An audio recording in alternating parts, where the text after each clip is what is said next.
I hadn't planned on seeing her that night. My steps were light as I climbed the familiar stone path to my friend's house, expecting the usual easy laughter, the clatter of video games, and the smell of leftover pizza. Instead, when the door opened, it wasn't my friend standing there. It was his mother. She smiled, soft but knowing, the kind of smile that carried both welcome and a touch of mischief.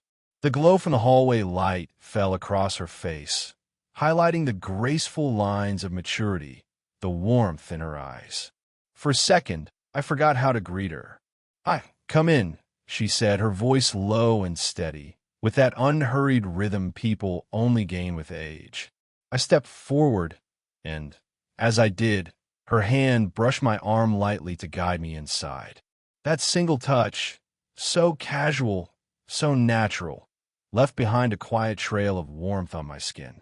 The house felt different without my friend. Quieter, more intimate somehow. The air held the faint scent of her perfume, something floral but subtle, like jasmine carried on a summer breeze. She closed the door gently behind us, and the click of the latch made the world outside feel very far away. "He's not home yet," she explained, tucking a strand of hair behind her ear. "But you're welcome to wait. It's been a while since we actually talked." The way she said it, like she wanted the chance, stirred something in me. I nodded, trying to play it cool, but inside, my chest tightened with a strange anticipation I couldn't name.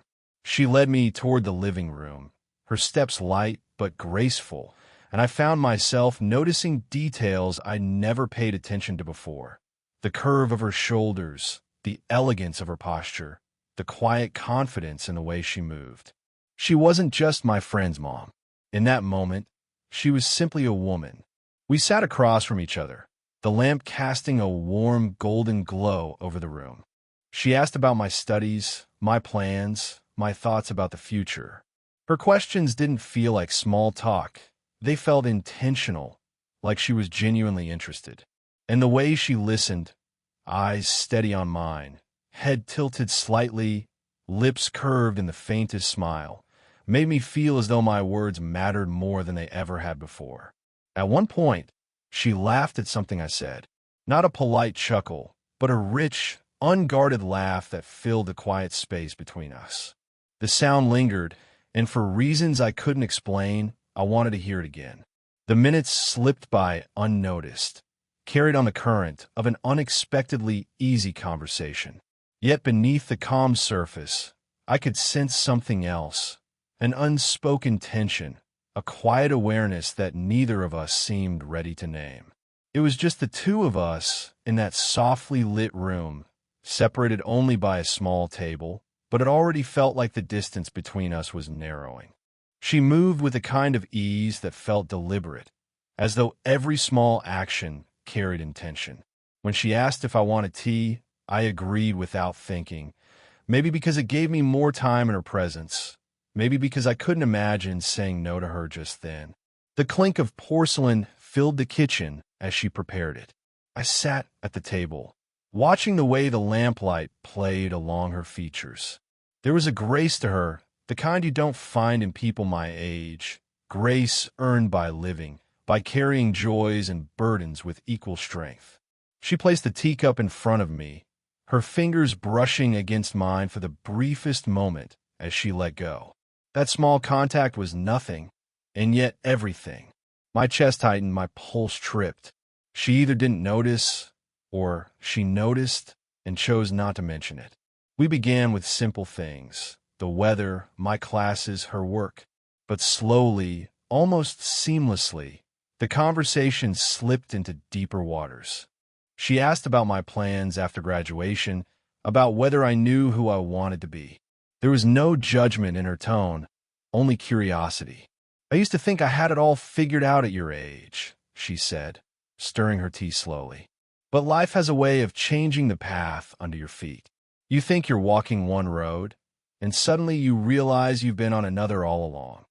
Her words carried weight, the kind of weight you don't really expect until someone older places it in your hands. I nodded, trying to hide how much her honesty affected me. I told her about my doubts, The restless nights when I wondered if I'd chosen the right direction, if I was good enough to chase what I wanted. Speaking it aloud felt strangely easy with her, as if she created a space where honesty wasn't just welcome, it was safe. She listened with the kind of attention most people reserve for secrets. No interruptions, no distracted glances at her phone. Just her eyes on mine, steady and warm, as though my uncertainty mattered to her in a way it hadn't mattered to anyone else. At one point, her laughter bubbled up again, soft and musical, when I made a self-deprecating joke about being hopeless at making decisions. She leaned forward slightly, her hand resting for a moment on the table, just close enough that if I had moved mine an inch, we would have touched. The room seemed smaller, the walls quieter, as if the entire house leaned in to listen. Her perfume drifted again in the air, faint but steady, weaving itself into the moment.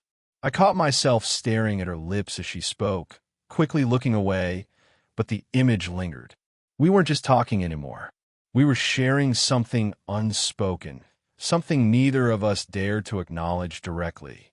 In the glow of that quiet living room, with only the ticking clock breaking the silence, I realized this was no ordinary conversation. It was the beginning of something far more delicate and far more dangerous. The house had grown so quiet that every small sound seemed louder. The faint tick of the clock on the wall, the distant hum of the refrigerator, the soft clink when she set her teacup down on the saucer.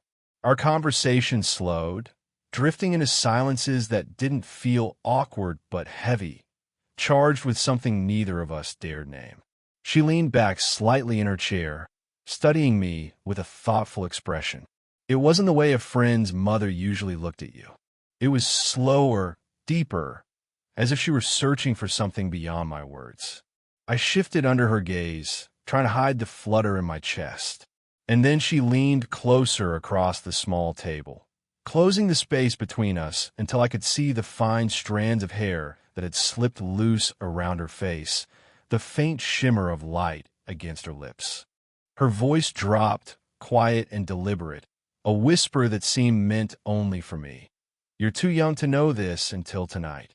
The words landed like a secret being entrusted to me. For a moment, I didn't breathe. I tried to smile, to make light of it. "Know what?" I asked softly, though my voice wavered. But she didn't answer right away. She just held my eyes, her lips curved in the faintest suggestion of a smile that was both kind and mysterious. The silence stretched, and in it, I felt my pulse race in my ears. I realized then that it wasn't about the words themselves. It was the way she said them, low, almost tender, as though she had pulled me into a world only she could open. Her hand rested lightly on the edge of the table, and when I shifted, mine came close enough that the air between our fingers felt alive. I thought I saw her glance at them, just for a flicker of a second, before lifting her eyes back to mine. "Some things," she finally said, her whisper almost brushing against my skin, "can't be explained. They have to be felt." Her voice carried warmth and weight, a softness wrapped around something far more dangerous. I swallowed hard, my throat suddenly dry, my heart beating faster than I wanted her to notice. Every instinct told me to step back, to laugh it off. But another voice inside me, the one that had been quietly awakening ever since I walked through her door, urged me to stay in this moment, to not look away. I could feel the heat of her nearness, the faintest breath against my cheek, as though the air itself was shared between us. The simple closeness carried more electricity than anything I'd ever known. And yet, she didn't move further. She pulled back slightly, her expression softening, almost as if she regretted how far the moment had gone. But the words lingered, wrapping themselves around me, changing the air between us forever. From that whisper on, I knew we had crossed an invisible line. The silence after her whisper lingered, thick enough to almost press against my chest.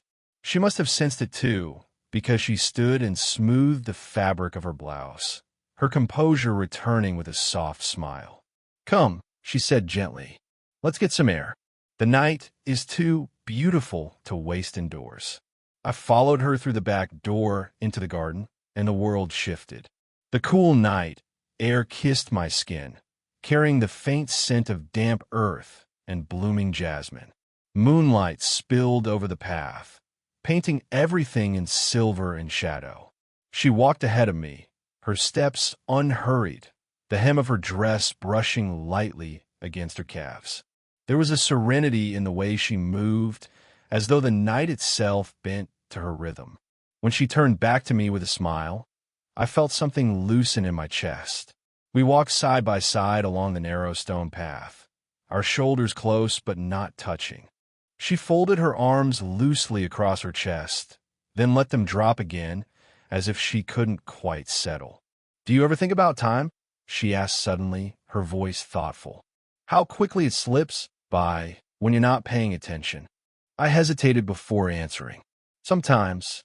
I guess I worry more about the future than the past." She nodded, her gaze lifted toward the stars. "That's the gift of being young. You look forward. But when you get to my age," her words trailed off softer now, "you start looking back, wondering what you missed, what you left unsaid." There was something in her tone, an ache, quiet but unmistakable, that pulled at me. I wanted to reach out, to take her hand, to let her know she wasn't alone in that moment. But I held back, afraid to break the fragile balance between us. Still, the distance shrank. Our arms brushed once, lightly, almost by accident. Neither of us moved away. The second time it happened, the contact lingered skin against skin, small and steady. A rush of warmth spread through me, and for a heartbeat, I swore she felt it too. The garden was alive with quiet sounds, the rustle of leaves in the breeze, the distant call of a night bird, the faint hum of crickets. Each sound seemed to frame the silence between us, a silence that said more than words could manage. She slowed her steps and finally stopped near a flowering bush heavy with blossoms.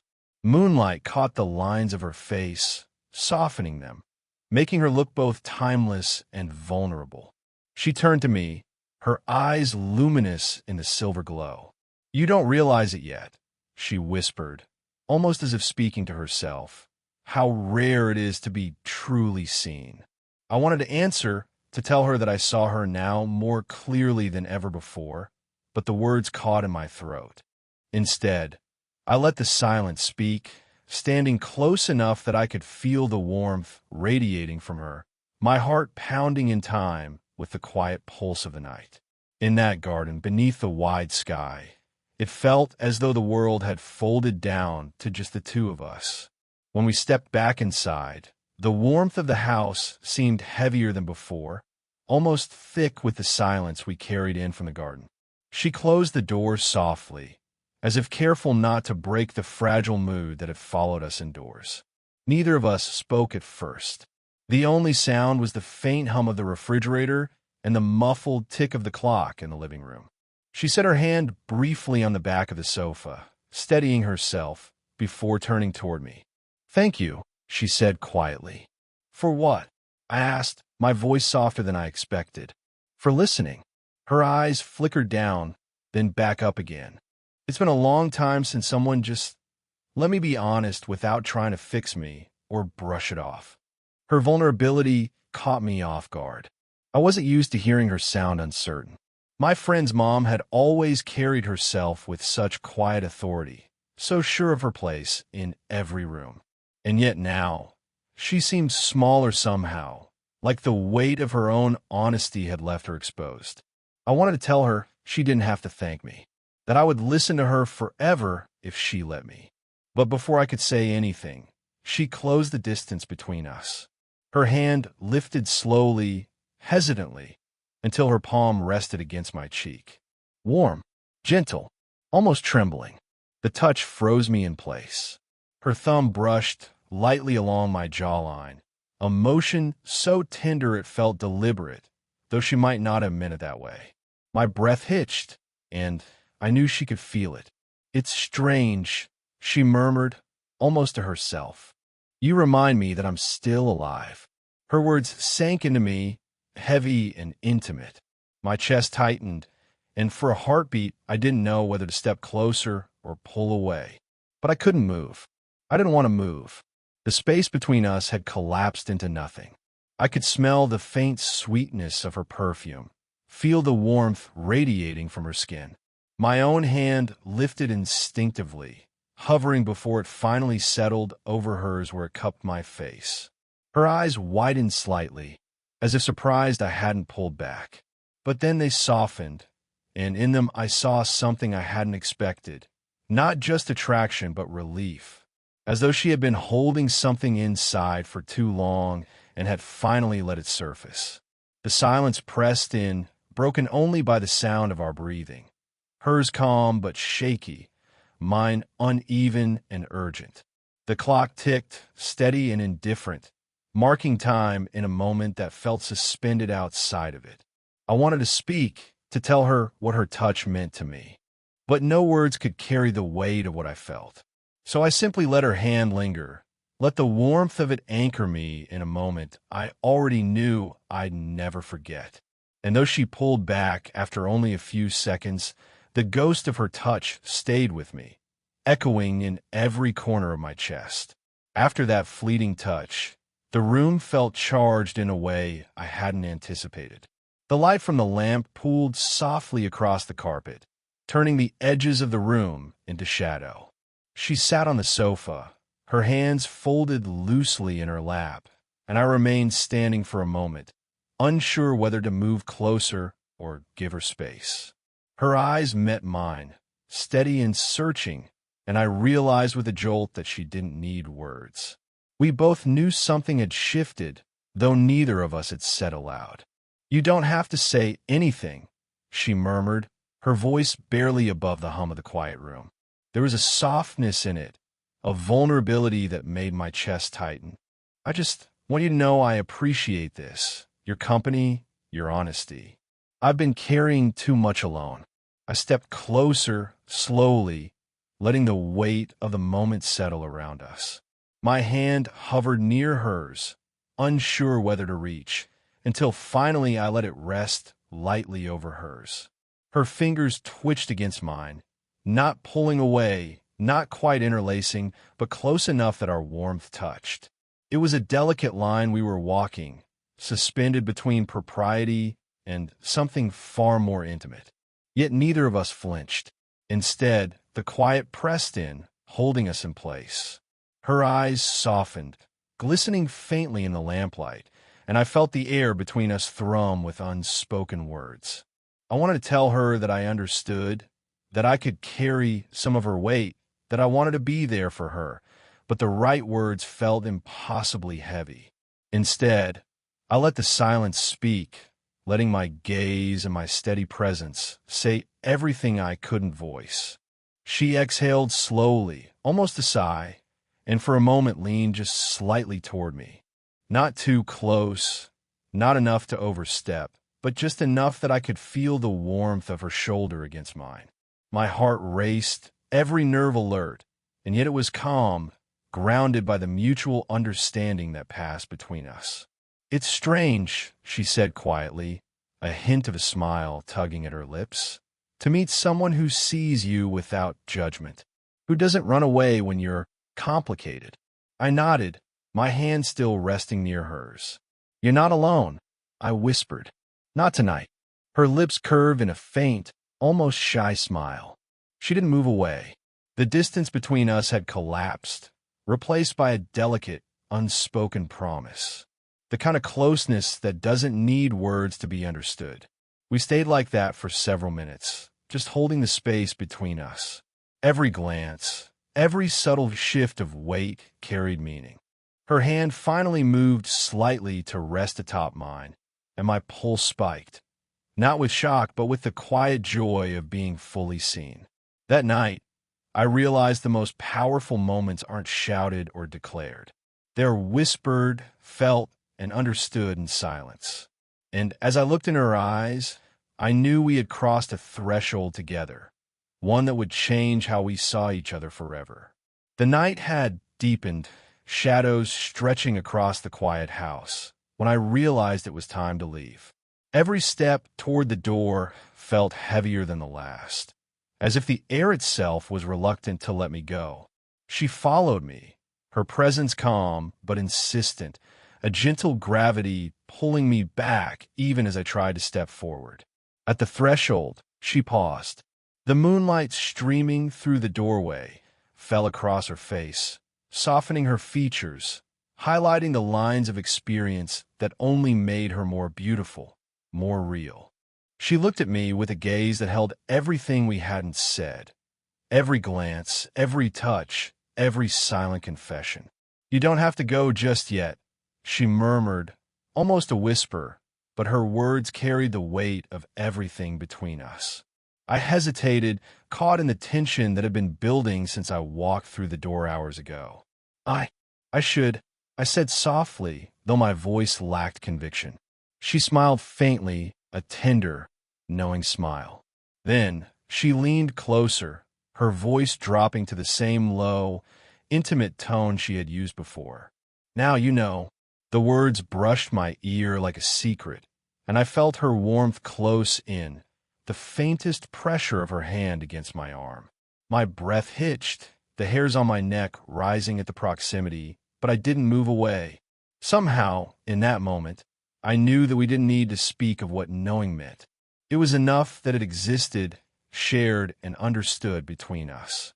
Then she did something small, deliberate, and unforgettable.